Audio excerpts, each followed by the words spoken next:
Marks and Mitchell channel we are watching. Yeah, let's react for today's vlog. Napakalikot mo this.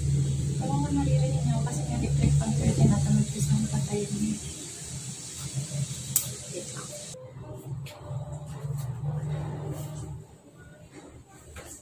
So yun guys, syempre kung may electric fan, siguro naman naririnig nyo na ako. Pero, huwag kang ma-epal. Naririnig nyo na ba ako? So, actually, this vlog will be just parang vlog, update vlog, ganyan. So, gusto ko lang mag-grab dito kasi sobrang, ewan ko ba, sobrang ng February ko, parang hassle na dito, wait lang.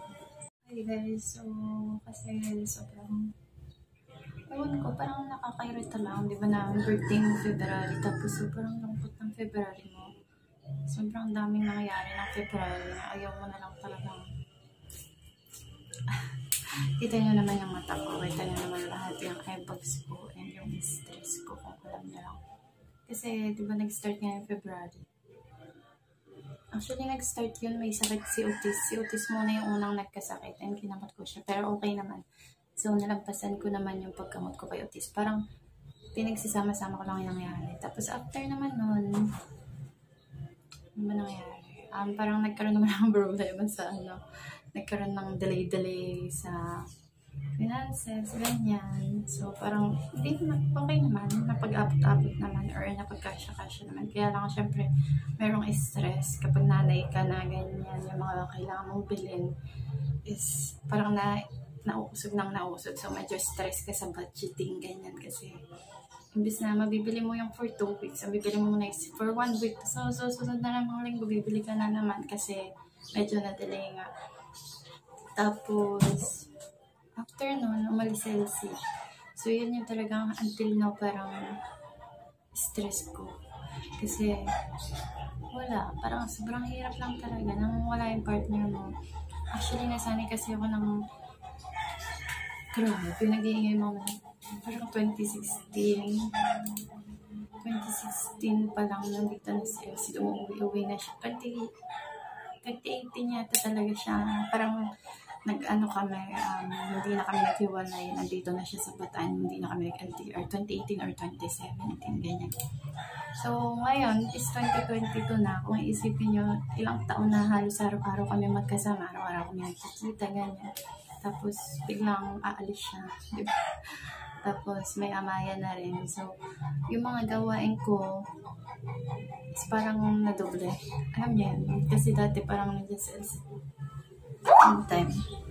Parang may pwedeng tumulong sa akin, ganyan. At ganyan naman sila, mami, tumutulong lang. Pero, sa mga may asawa dyan, alam niyo yung presence ng partner niyo yung kailangan niyo. Alam niyo yung kapag nagugutom kayo, may bibili ng pagkain niyo, kapag napapagod kayo, or kasi alam niya yan eh. Alam niya yung oras ng kain ko, ganyan. Alam niya kapag gutom ako, alam niya kapag stress ako, ganyan. So, yan. Pero actually, ayoko na malungkot kasi nung nakaraan, talagang umiyak na ako nang umiyak. Hindi pala nung nakaraan. Actually, kahapon, pag-ay mata ko, kasi nung gabi na yun, bago yung kahapon is umiyak talaga ako ng bongga kasi sobrang stress ako ngayon. Hindi ko alam kung depressed or stress.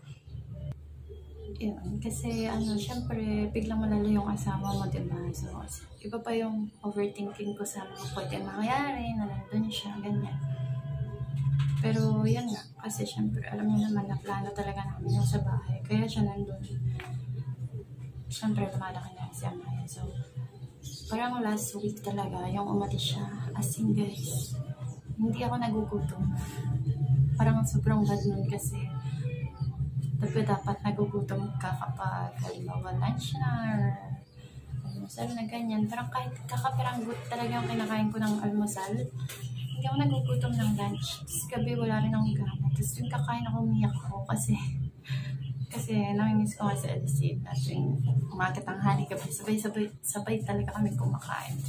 Pag umaga, gabi, nagmamerienda pa kami. So talagang yun yung adjustment sa akin. Hindi ako yung parang nalulungkot na dahil sa kaaratehan lang. Parang inaanap ko talaga yung presence niya yung last week. Ganun. Pero ngayon medyo okay na ako kasi syempre isang linggo na rin siya doon. So, yun. Dun talaga ako na-depress, guys. Sobrang, February ko. Parang, more on iyak-iyak talaga ako ngayong February. Tapos, after nung mismong araw na umalis na yung seed, nagkasakit si Amaya. As in, umaga siya umalis. Kinagabihan, mainit na si Amaya. Tapos, kinabukasan, ayun nga, nagtatay na siya. So, itong video na to is, gusto ko rin i-share sa inyo, syempre, para sa mga mommies na nag-worry kapag nagtatay yung anak nila ganyan, or kasi si Amaya actually, kahapon lang siya totally gumaling, kasi kahapon lang siya, hindi na nag-poop talaga. Tapos kanina nag-poop siya, normal na yung poop niya. So yun, nagkasakit siya ng Wednesday, tapos imagine niyo kahapon lang siya talaga, truly gumaling. Tapos, yun, hindi naman sa nagrarant ako sa mga pedia or whatever. Pero, nung nagpa-pedia kami actually, walang nireseta para sa pagtatae. So, parang tuloy-tuloy pa rin. Parang more on vitamins, more on cream. Kasi nagsulat na din yung puwet niya, ganyan. Tapos, yung pampabawas lang ng hilap. As in, pampabawas lang yun, guys, hindi siya talaga pampawala ng hilap, ganyan. So, yun. Stress ako for that whole week din. Yun din, bukod sa iniiyak ko na wala si Elsie, syempre, lalo mong nataramdaman yung hirap kasi wala yung asawa mo, tapos may sakit yung anak mo. Tapos kailangan mo siyang i-update, diba? Na parang, paiba-iba din yung update ko kasi minsan okay si Amaya, minsan hindi, ganyan. So yun, wait. Sobrang hirap din talaga kasi iniiyak ko na nga na wala si Elsie, iniiyak ko pa na may sakit si Amaya. Ang hirap talaga, guys.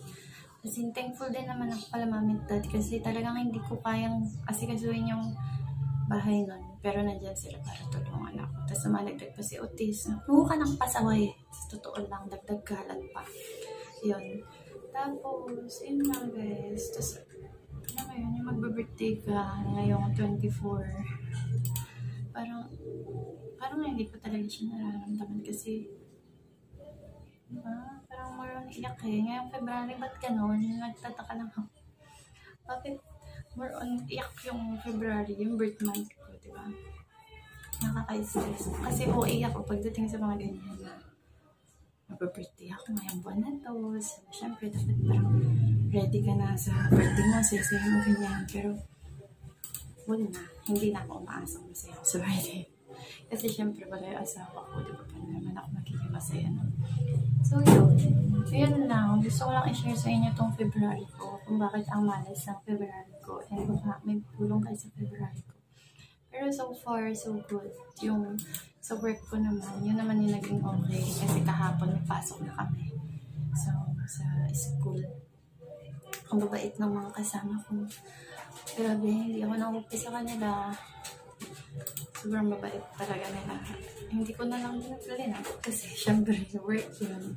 Gusto yun ko mga i-vlog, guys. Pero work kasi yun. Saka medyo busy din kahapon. Medyo marami rin ginawa. And now, nag-prepare na ako para sa pagtuturo ko kasi next week mag-start na ako ng online class. So ito, yung hawak ko is biglang mag-share ng gano'n. This is ito, yan. Meron na ako ng videos. So yun, mag-start na rin ako magturo. So siguro medyo madidistract ako. Hopefully lang talaga is tuloy-tuloy na yung pagaling ni Amaya. And kasi next month naman, magiging busy naman ako sa pag-asikaso sa birthday niya. Malapit na kasi siyang mag-birthday. Sa 28, mag-birthday na siya ng March. So, doon na tayo magiging busy. I-share ko sa inyo kung paano tayo mag-aasikaso ng mga birthday stuffs niya. Last time kasi hindi ko na-share sa inyo kasi busy talaga ako noon. And stress talaga ako noon dahil first birthday niya yun. So, yun na guys. Sana hindi nyo nakuha negative vibes. Medyo okay naman na ako ngayon. Kaya lang, counting lang talaga. Adjustment talaga. And, Celsius kasi uuwi siya. March pa. So, sana kayanin natin So yun guys, thank you so much for watching this video. This is just an update kasi I don't know if I can vlog. Actually, I have waiting vlogs pa to edit. Pero gusto ko muna itong ano sa inyo, i-upload para at least alam niyo yung nangyayari sa life ko ngayon. Ang hirap talaga maging nanay saka asawa. Pero okay na kaya naman. So, yan. Sana naririnig niyo kasi wala talaga ako sa mood kayo. Kung nakikita niyo. Nagpagupit pa ako. Parang wala nang silbi. Nag-request ako kasi. Diba? Ganun pa rin, kulot pa din siya. Ayaw siya ng kulot. So, yun lang guys. See you in the next vlog. Bye.